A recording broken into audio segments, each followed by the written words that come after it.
Good morning. Welcome to worship with the community of the First Unitarian Church of Omaha. I'm the Reverend Shari Woodbury, the church's settled minister. Whether you are attending online or in person, I'm glad you have chosen to join us on this fine spring morning. A special welcome to visitors. This congregation is a community of all ages and abilities. It is a community with a rainbow of gender and sexual identities. It is a community of diverse cultural and class backgrounds. We draw from many sources of inspiration and share common liberal religious values. Whoever you may be, we welcome you to bring your whole self into this space. Those in the sanctuary are invited after the service to adjourn to the common room, which is downstairs in the basement, where coffee, tea, and conversation are available, and also cookies. Online attendees, if you are interested in learning how to use YouTube to join worship in the future, please stay on Zoom after today's service, or hop on it if you're on YouTube now, for a demo and Q&A. We are phasing out Zoom, and in 2 weeks we'll be using only YouTube for online worship. Our last time using Zoom will actually be next Sunday because it is our annual congregational meeting. And that will take the place of our regular Sunday service next week. Members are strongly encouraged to participate either in person or via Zoom. The main voting business will be adoption of the operating budget for the 2022-2023 church year, as well as election of a number of leadership positions, including president-elect, board members, trust fund trustees, and more. We will also celebrate annual award winners, and friends and visitors are free to sit in and observe, even though you can't vote. Each week, we acknowledge that where we meet for worship, as the First Unitarian Church of Omaha, is the land of the Omaha Oto Nations, and that Indigenous people and the greater community have become marginalized and made invisible. We recognize their presence among us and seek to work with them to resolve issues like poverty, displaced children, and murdered and missing Indigenous women, the MMIW. And with that, I would like to invite forward Jennifer Larson to light our chalice here in the sanctuary as I share with you this chalice lighting.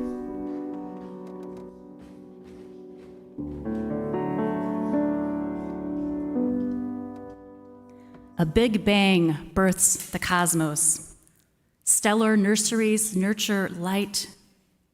Earthly oceans midwife life. Womb waters hold embryos. Mothers and others who nourish the next generation through whom love flows are agents of the celestial spark. We light this flame to remember our origins and our connectedness to all creation. The early morning risers share with us their rendition of Let My Love Open the Door by Pete Townsend.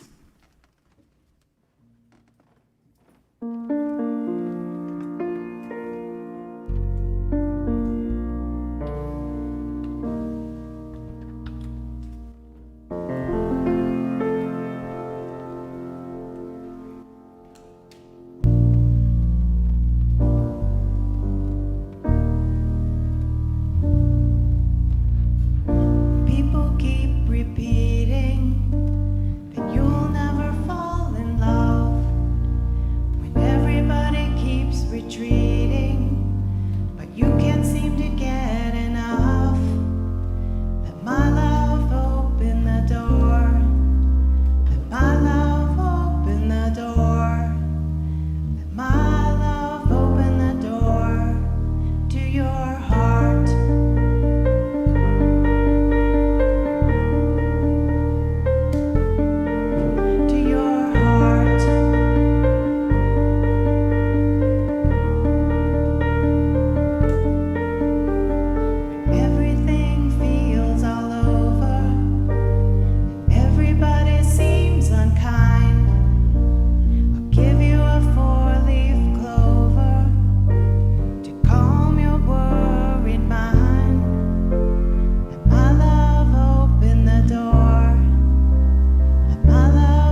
befalls you, don't let it drag you down.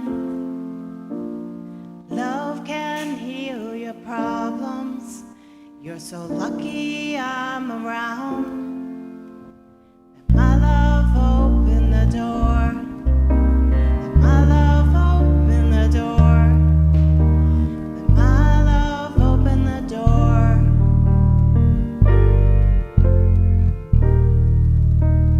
Let my love open the door.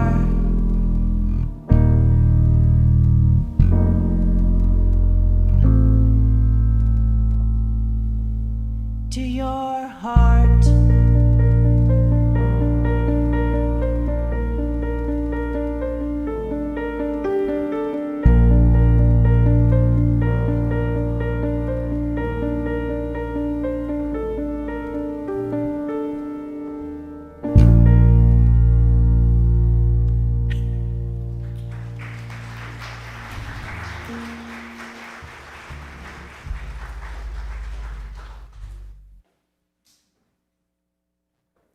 And I invite the children to come forward for the Time for All Ages, which will be presented by Christina Strong, our Director of Lifespan Religious Education.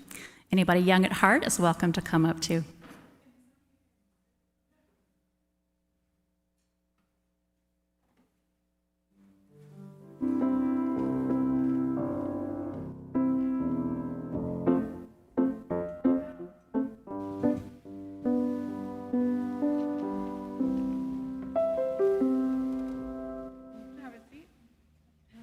Stand if you want to. Anybody else want to come forward for our story for all ages? Come on in. Come hear the story.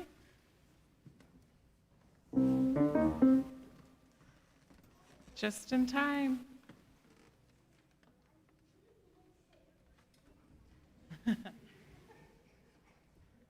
All right, so today's story, some of you may have heard before. It's a version of the story of the Velveteen Rabbit. And today, Reverend Shari is going to be talking about the different ways that people show love. And so while I'm telling the story, I'd like you to listen for different ways that love is shown in this story, because we'll talk about it at the end.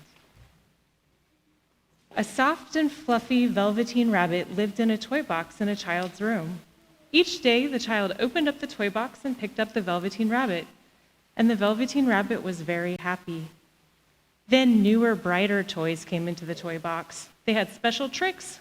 Some could move when the child pushed a button. Others bounced high. Velveteen Rabbit had no special tricks or buttons. No wonder the child started to choose those other new toys. At night, when the toys were all back in the toy box, the other toys talked with pride about the fine things that they could do. Velveteen Rabbit was quiet. There was not much to say. Only one other toy in the toy box was like Velveteen Rabbit, and that was the stuffed horse. Stuffed horse was also a soft, fluffy toy, but he was old. Most of his hair was worn away, and he had only one eye left. The stuffed horse said to Velveteen Rabbit, "Soft toys like us are really the lucky ones. We get loved the most, and when soft toys get loved and loved, we can become real." "What is real?" said Velveteen Rabbit. "Being real is the best. You can move when you want to move. When you are real, if you are loved, you can show your love back." One day, Nana, who took care of the boy, flew open the lid of the toy box. She said in a busy tone, "Oh dear, that walking doggie is missing. I must find something else for the boy." In a second, Velveteen Rabbit was plopped down onto the bed with the boy.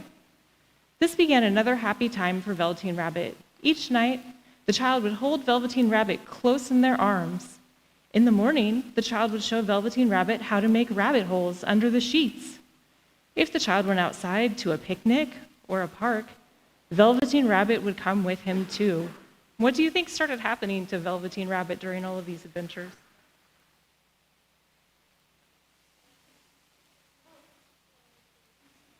Started doing stuff? What do you think? Maybe he's becoming real? Yeah, well, he's going to the park, and he's going to picnics. He might be getting a little bit dirty, maybe. Yeah. Let's see what happens. After a while with the hugging and holding, much of Velveteen Rabbit's fur got matted down. Its nose grew less pink with all the child's kisses, but Velveteen Rabbit did not care because it was happy. One day, the child became sick. Their forehead got very hot. The doctor came and went. Nana walked back and forth in fear. Day after day, the child stayed in bed. There was nothing for Velveteen Rabbit to do but to stay in bed too, day after day. Then at last, the child got better. Such joy in the house. The doctor said the child must go to the shore. How wonderful, thought Velveteen Rabbit. Many times the child had talked happily about the shore and told of its white sands and big blue ocean. What about this old bunny? Nana asked the doctor. That old thing, said the doctor. It's full of scarlet fever germs. Burn it at once. Get them a new bunny. So Velveteen Rabbit was thrown into the sack along with the child's bed sheets and old clothes and a lot of junk. The sack was carried to the backyard, and the gardener was told to burn the whole thing. But the gardener was too busy with picking the beans and peas before nightfall, so he left the sack behind. I will take care of it tomorrow, he said. The sack was not tied at the top, and Velveteen Rabbit fell out.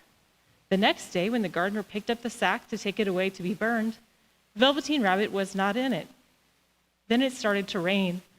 Velveteen Rabbit was sad, so far away from the child, never to be nice and cozy together, and now soaking wet. A tear fell from the Velveteen Rabbit's eye over his cheek. It plopped into the grass. All at once, at the spot where the tear fell, a flower grew up. Then the bud of the flower opened, and a tiny fairy appeared. Little Rabbit, said the fairy, do you know who I am? I wish I did, said the Velveteen Rabbit. I am the fairy that takes care of toys that are well loved, said the fairy. By then, Velveteen Rabbit was shabby and gray. The child had loved off all of its whiskers. The pink lining in the ears had long turned gray. Its brown spots, once fresh and bright, were now faded and hard to see. It is now time for me to make you real, said the fairy. I think I remember real, said the Velveteen Rabbit. Now what was it Cowboy Horse had said? Oh yes, when you are real, you can move when you want to move. And if you are loved, you can love back. With one touch of the fairy's wand, Velveteen Rabbit felt different, tickly. All of a sudden, each one of its two legs sewn together tight could move.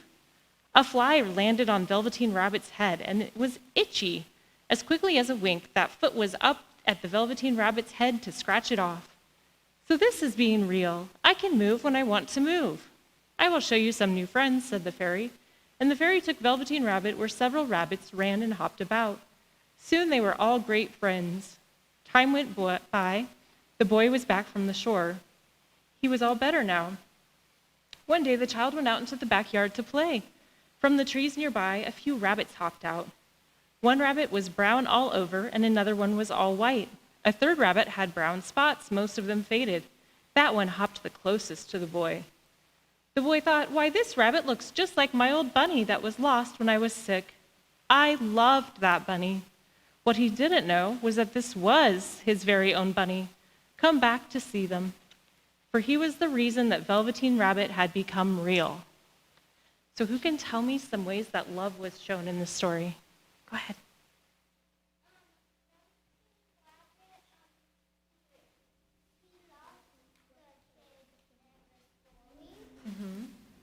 That's how love was shown. Okay, what else?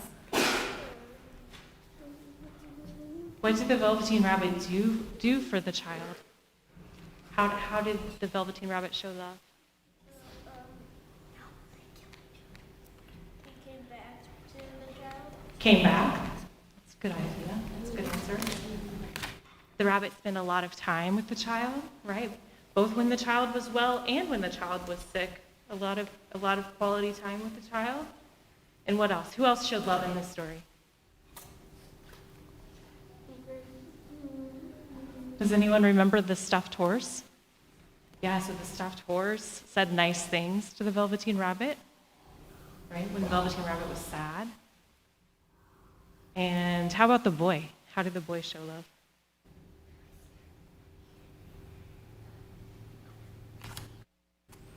The boy showed love by playing with the Velveteen Rabbit. playing with the rabbit, holding the rabbit, cuddling the rabbit so much that the whiskers fell off. That's a lot of love. All right, we're going to go to our classroom now.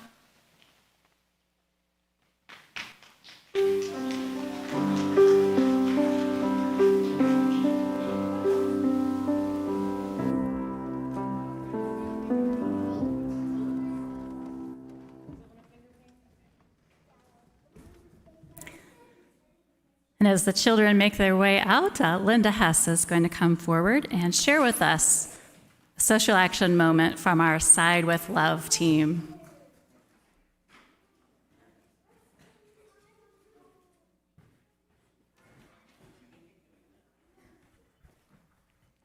Good morning. The Side with Love team comes to you today to ask you to take a few minutes to write, email, or call your local government representatives to encourage development and implementation of a climate action plan. A climate action plan is a strategy document that outlines a collection of measures and policies that would hopefully reduce climate change effects.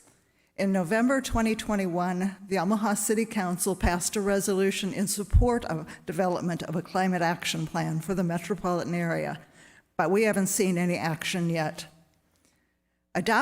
Related to the adoption of a climate action plan for the Omaha metropolitan area, a PhD student at UNMC, Aziz Abdullah, is leading a study of distribution of urban heat islands in Omaha.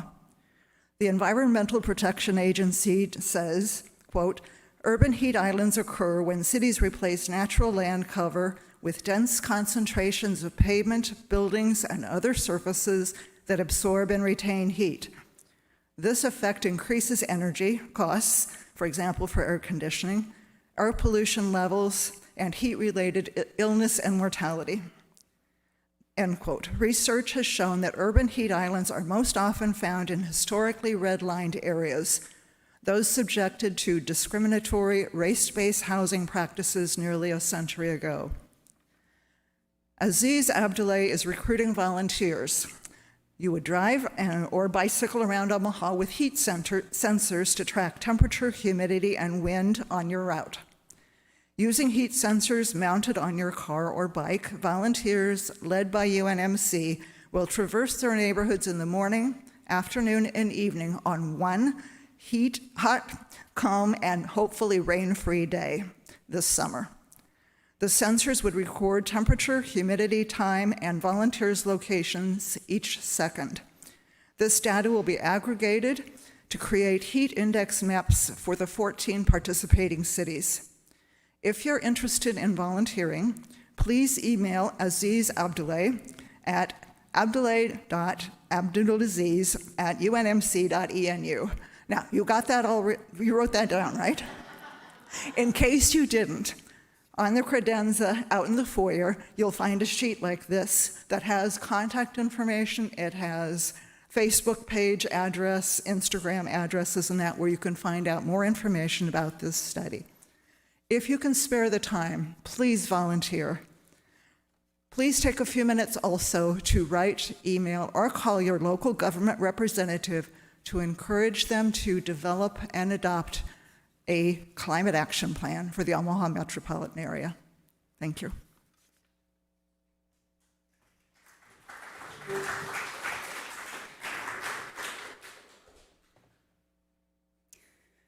When we come to the time for the sharing of joys and concerns, those who are online can put anything you want shared in the comments or the chat section.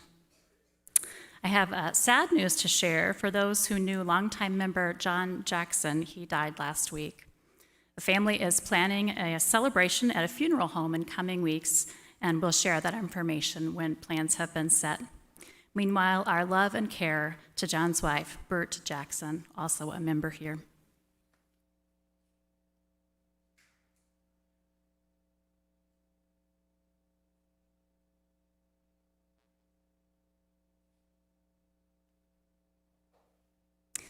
And Nellie shares concern for my 2 co-workers involved in an accident a month ago. Neither has been able to return to work due to impending surgery and mental health issues. So sorry to hear about that, Nellie.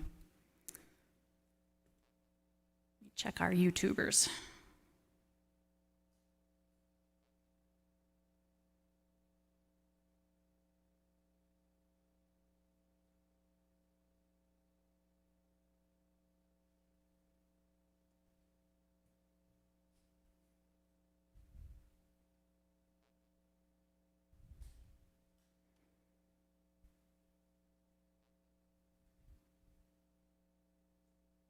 Okay. It appears those are all. And I know many of us have had strong reactions to some other news that came out this past week. The drafted Supreme Court decision to overturn Roe v. Wade, which was leaked, probably not coincidentally just before Mother's Day, may bring forth a lot of feelings, and perhaps for some, memories. Each one of us brings a lifetime of stories and experiences into this space each time we enter it. I want to bear witness to all of the stories and feelings of those who are touched by this news about Roe, all the choices that have been made and will yet be made by those gathered with ritual. So in a moment, I will share with you a litany adapted from Julia Hamilton. I want you to know that pastoral support is available. After this service, after I've greeted folks coming out the back of the sanctuary, rather than go down for coffee, I'm going to go down the hall here to the Merit Lounge and just be there for anyone who would like to connect around these tender topics. I also welcome private pastoral appointments. Now I'd like to invite you into a ritual space to hold your story, whatever it may be. As I light a series of candles for the different paths we have taken, if you recognize yourself in one of these prayers, I invite you at that time to put your hand over your heart, if you'd like to do so. Wherever you are, if you put your hand over your heart, you'll know that you are not alone, that others who are joining now are doing that as well. We will then offer the congregational response that you see on the poster there. May the beginnings and endings in our stories be held in unconditional love and acceptance. Let's try that once together. May the beginnings and endings in our stories be held in unconditional love and acceptance.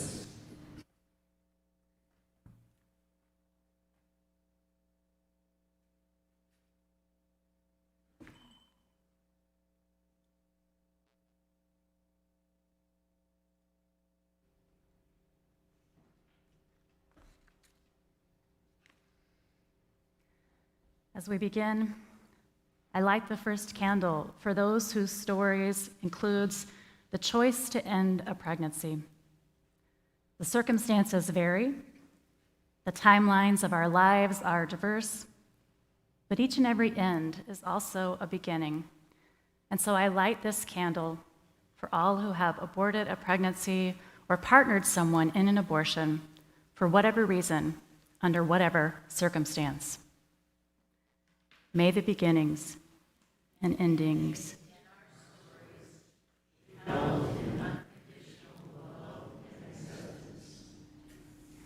I light the second candle for those whose story includes the unwanted loss of a pregnancy or a struggle with fertility.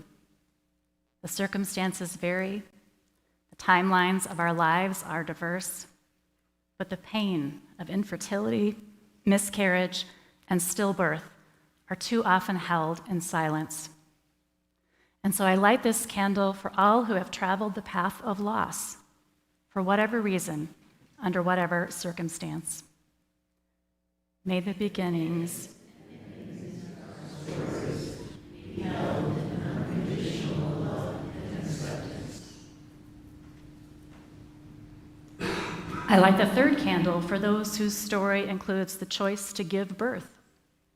The circumstances vary, the timelines of our lives are diverse, but the choice to bring a new life into the world is a powerful one. And so I light this candle for all who have given birth or partnered in the birth of a child, or those who have adopted a child by birth by someone else, for whatever reason, under whatever circumstance. May the beginnings and endings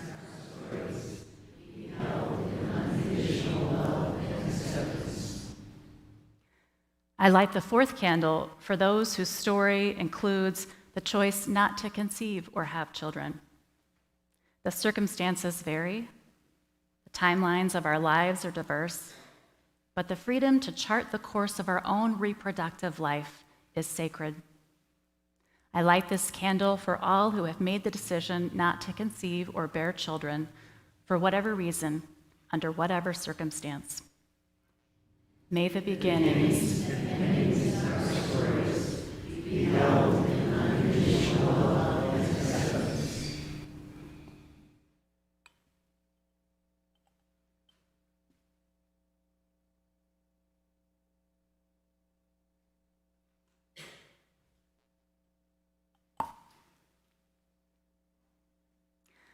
I light the fifth candle for those whose story includes a forced choice or no choice at all, or who have encountered violence where there should have been tenderness and care.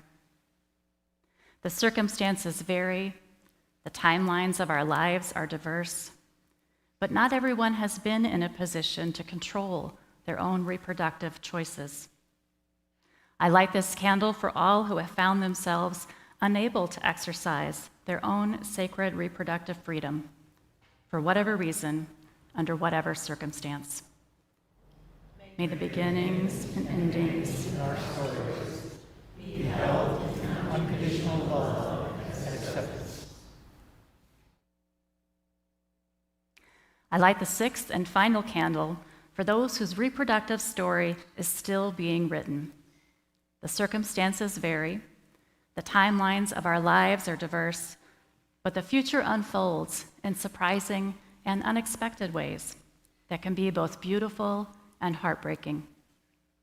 And so I light this candle for all of those who are at the threshold, who have agency and choices still to make about their reproductive lives, for whatever reason, under whatever circumstances. May the beginnings and endings of our lives be held in unconditional love and acceptance.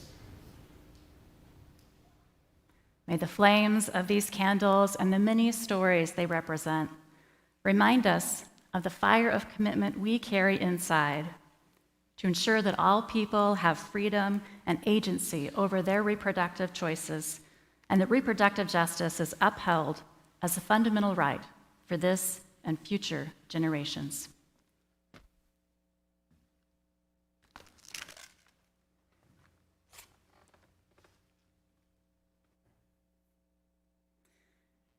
And with this resolve in our hearts, I invite you to sing with me as our centering song, number 170 in the gray hymnal. That's "We Are a Gentle, Angry People." We're just going to sing the first verse, so if you know it, you might not need the hymnal, but it's number 170.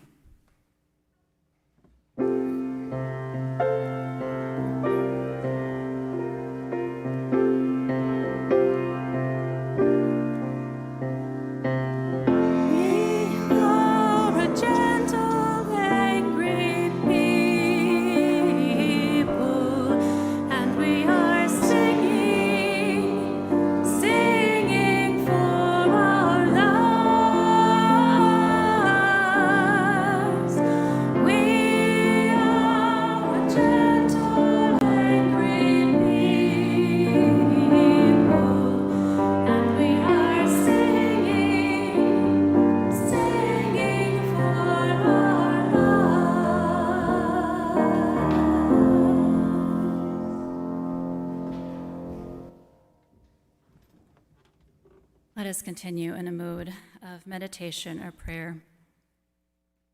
I invite you to get comfortable in your seat and take a few deep breaths.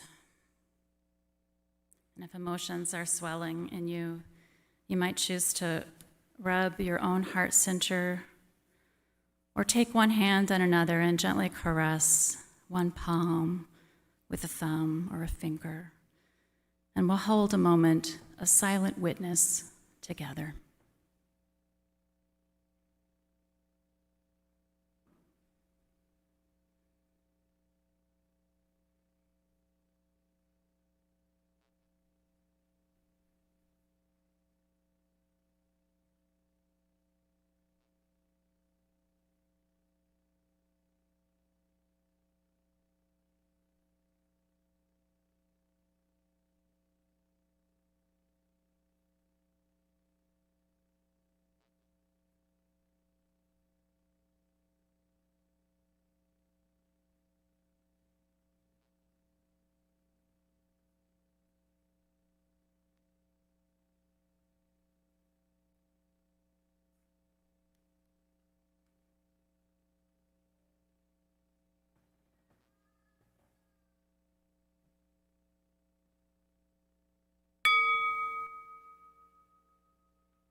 Every week, we take up an offering in support of our liberal religious values.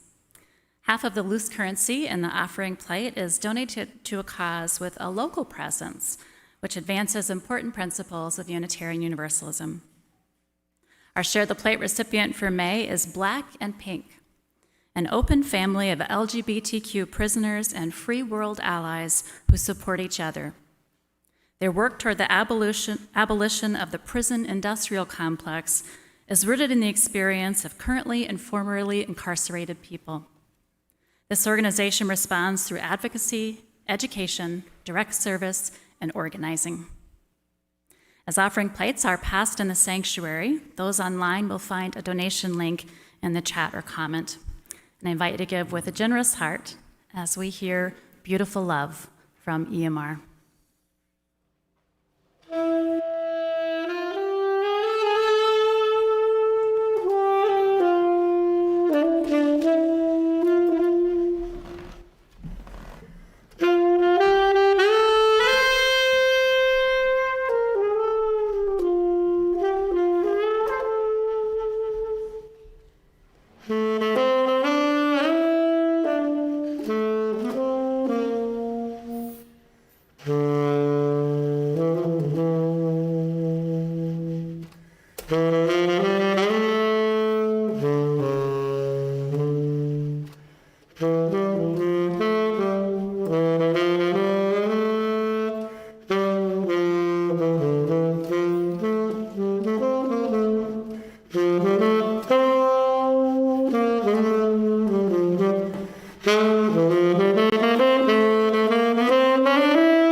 This morning's reading on the power of love comes from Eknath Ishran.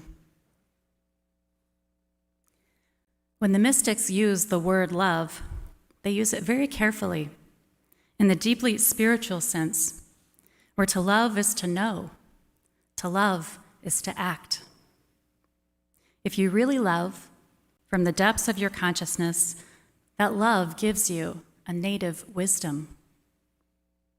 You perceive the needs of others intuitively and clearly, with detachment from any personal desires.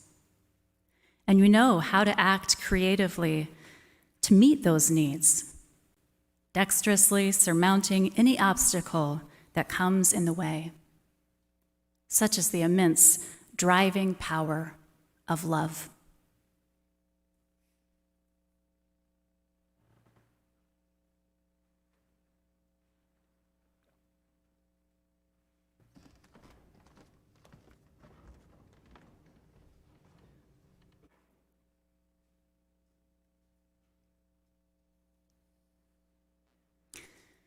In the giant Indiana University Stadium, up in the nosebleed section, among thousands of viewers, my mother and I listened raptly to the observations shared on the stage by the Dalai Lama. The year was 2007, and the exiled Dalai Lama had become a kind of ambassador, not only for Tibet and for Buddhism, but for interfaith dialogue. I admire the Dalai Lama, and I was interested in hearing his perspective on things like compassion, building bridges across cultures, and interfaith cooperation. 15 years later, though, what I remember from his remarks is something much more personal. At one point, he was asked at this event about the nurture of children. And the Dalai Lama gave this simple advice. Parents and other loved ones should provide each child with maximum affection. He said this with his signature smile. The expression of love should flow freely and with sincerity. Maximum affection. That is what allows a child to grow and thrive. Maximum affection. That is what prepares a child to deal with whatever challenges life may bring their way and to be a peaceful, productive member of society. Well, maximum affection soon became a catchphrase in my family of origin, particularly between me and my mother. Ever since, emails and cards have been signed accordingly.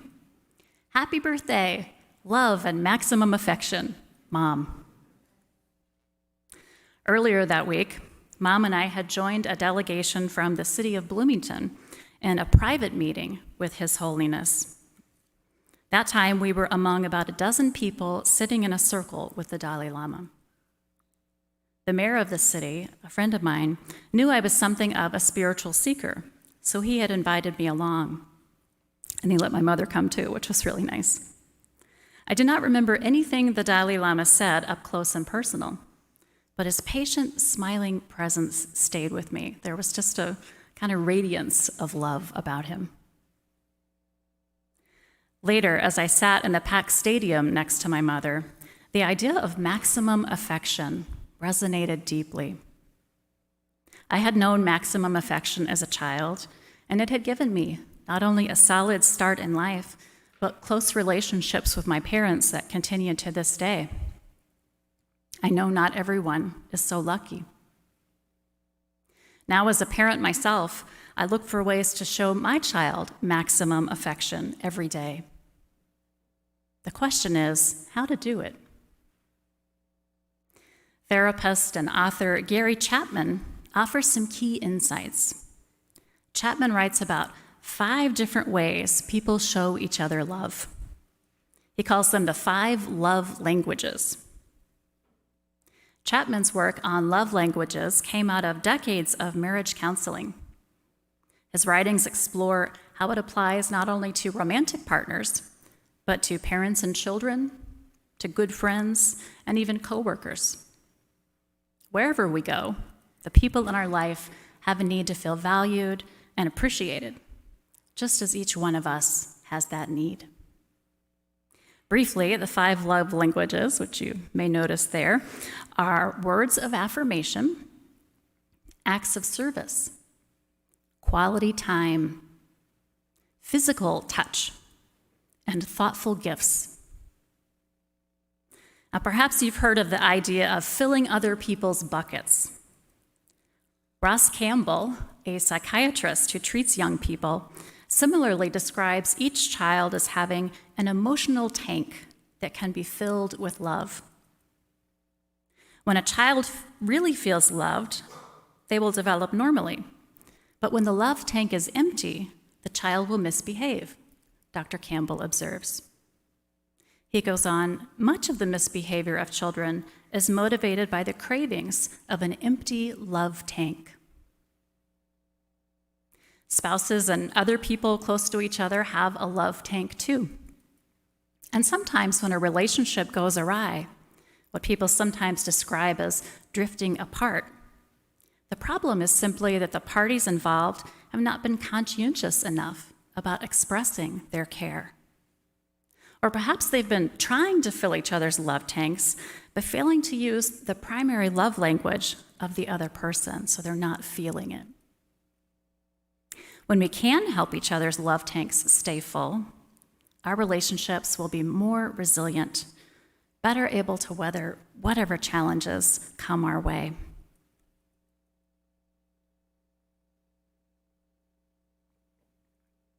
Chapman suggests that every person can feel love through any of the 5 love languages. But most people have one love language or way of expressing love that is stronger for them. Receiving love in this particular way is what will send the biggest surge of love into their love tank. We can still use the other love languages with our loved one, and for children, it's good to use all of them to some extent. But for our loved one and our relationship, they'll get the most benefit if we take extra care to become fluent in that person's primary love language and use it on a regular basis. So let's take a look at each of the 5 love languages.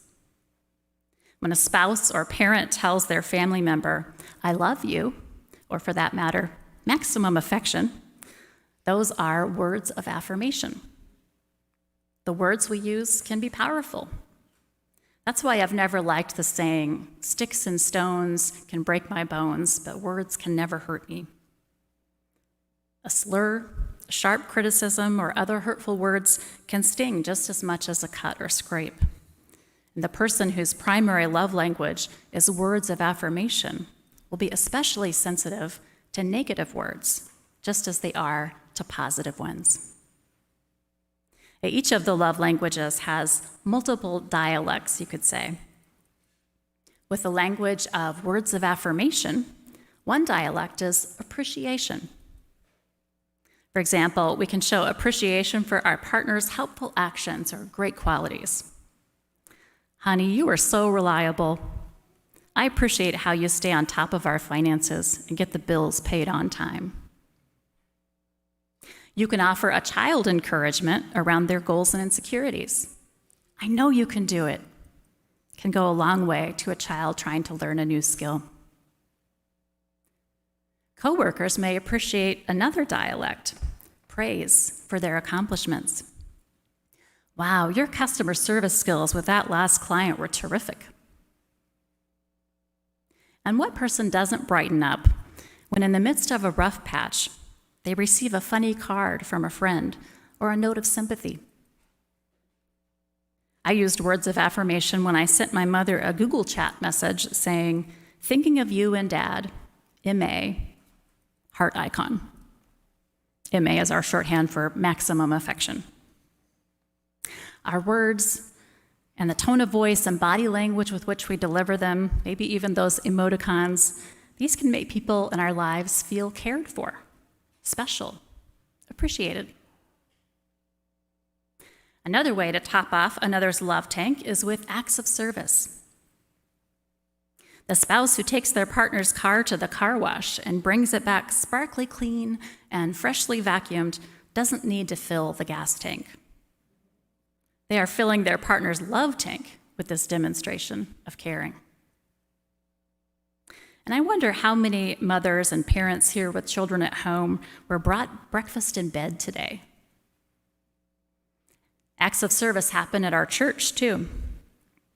Let's say you're concerned about the social isolation of a church friend who hasn't turned up here since pre-COVID days. An act of service might be calling or texting them to see how they are doing, inviting them to join you at our upcoming game night. Just an idea. Acts of service are expressly the focus of our caring team, which helps people with things like bringing food when someone's convalescing after surgery or illness. I think food almost represents a whole, at least dialect unto itself, right? A lot of us show our caring with food. If you fix your family their favorite comfort foods, or treat your friends with a pan of homemade brownies as a way of showing affection, you're using the love language of acts of service.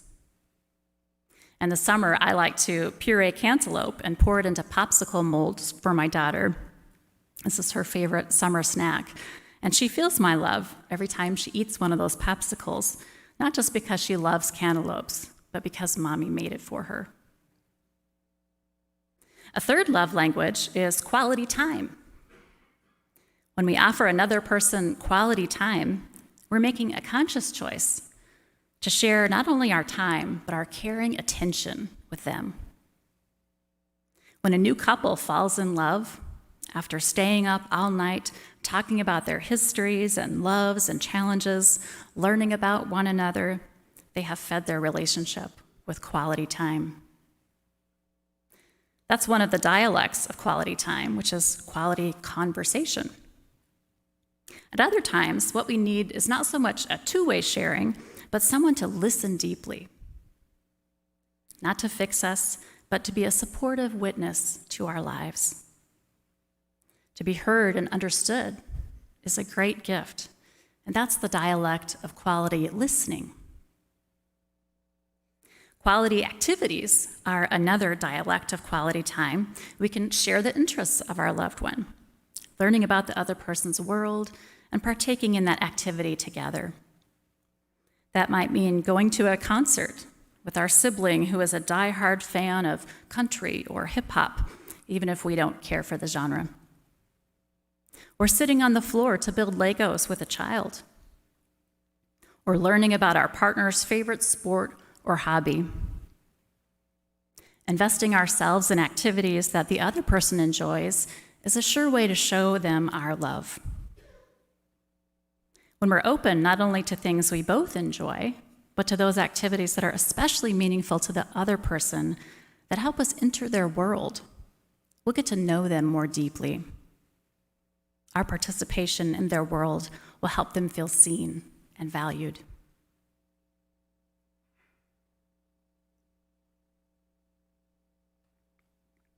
But what about hugs and kisses? What about that velveteen rabbit and how it got so very worn? If you've been waiting to hear me talk about snuggling a child or being spooned by a partner, chances are physical touch is high on your love language list. And people who live alone are not immune from the natural human need for touch either, which is one of the reasons I try to remember to put on my free hugs button at the end of each service. When touch is another's primary love language, we can tune into the particular dialects that are most meaningful to them. With a child, this may change as they grow and develop. Babies need to be touched and held often in order to grow and thrive. The toddler wants to sit on a parent's lap for a bedtime story or have a boo-boo kissed. An adolescent may be more choosy about what kind of touch they like and perhaps less apt to ask for it. But we can always ask them, would you like a hug? Even a simple touch on the shoulder can bring a feeling of gentle connection.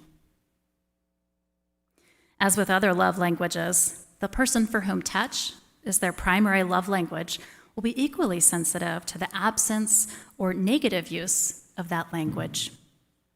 And of course, no one deserves a hurtful or unwanted touch. So, words of affirmation and acts of service, quality time, and physical touch. The last love language is receiving gifts. Paradoxically, the love language of gifts is not really about the stuff. The person who has this as a primary love language is not necessarily a materially oriented person. What's important about the gift is that it reflects a knowledge of who the person is and what would be meaningful or useful or enjoyable to them.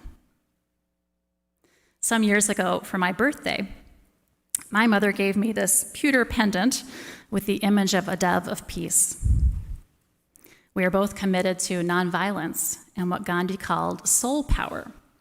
We have memories of shared experience of marching for peace together in Washington, D.C., and working for racial justice in our own communities. So this birthday present from my mother, in a way, represents not only the language of thoughtful gifts, but also the memory of quality time. And to top it off, on the back is engraved the words peace and MA for maximum affection. So she slipped in some words of affirmation there too. I always think of my mother when I wear this treasured piece of jewelry, and when she's especially on my mind, I often choose to wear it that day. It makes me feel close to her.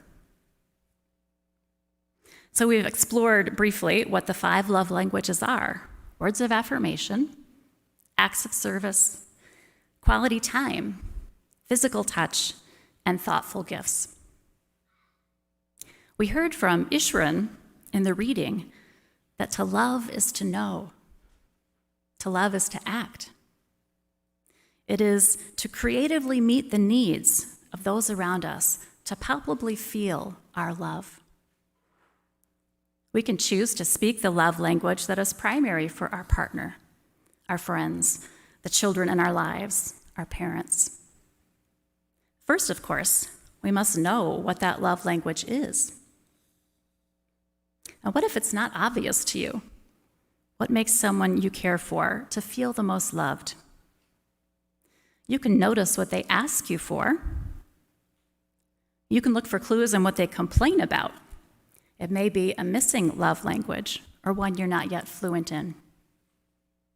And you can try out different love languages on your loved one and observe which one leads the other person to exude contentment the most. And don't forget to teach the people around you the most powerful ways to fill your love tank, too. Now, one challenge that can arise is when the other's love language does not come naturally to you. Can you learn a new love language? Absolutely. It may take practice. But even if you did not grow up in a touchy-feely family, you can touch arms, offer hugs, and hold hands until it begins to feel more normal and comfortable to you to show love in this way with your intimates who speak the language of physical touch. Or perhaps it was gifts that were not big in your family growing up, leaving you at a loss with the gift-giving rituals that come easily to others. If it annoys you to have to buy a gift for a special day like Mother's Day or Christmas, you might choose any other day of the year. Consider what would express the bond that you have with your loved one, and give them a little surprise on no particular occasion. They'll be especially tickled. Like any other practice, learning to speak a love language is something we get better at the more we do it. This is the essence of the spiritual life, learning to love one another. And we have opportunities to strengthen our skill with every relationship and every encounter. The beauty of it is that our own lives will be richer for these efforts, because the greater intimacy and connection that results will end up filling our love tank too. On Mother's Day and every day, I wish you insight into the love languages of those dear to you. And I wish you the persistence to grow your skill in loving. And I wish you a full love tank of your own. Let us all learn to speak the many splendored languages of love. May it be so. Amen. Our closing hymn is number 34, Though I May Speak with Bravest Fire. That's in the gray hymnal, and you can stand, sway, or do whatever feels good to your body.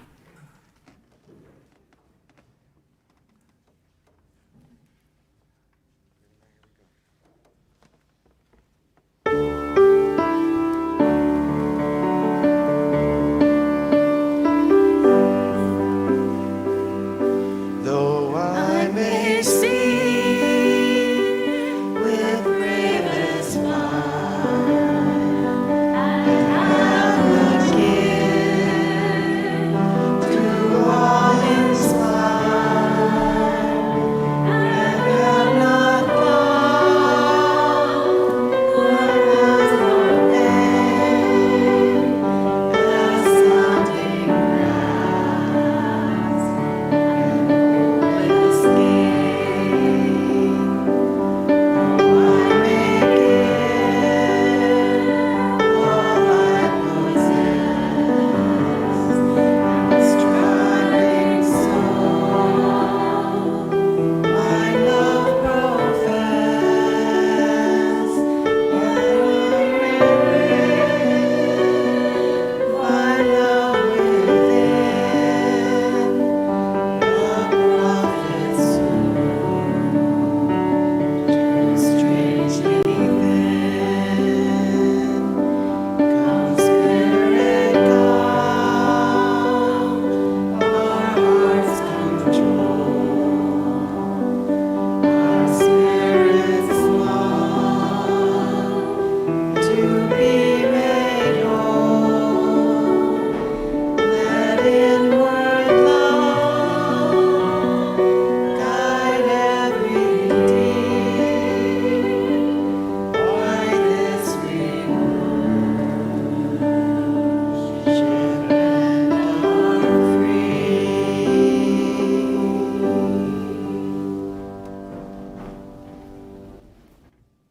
You may be seated. If you live in Nebraska, I encourage you to remember to go out and vote on Tuesday. And I share these words of John Morgan. In the end, it won't matter how much we have, but how generously we have given. It won't matter how much we know, but rather how well we live. And it won't matter how much we believe, but how deeply we love. Let us learn and speak the languages of love, that our love may be deeply felt. Let us offer maximum affection to all of those we love.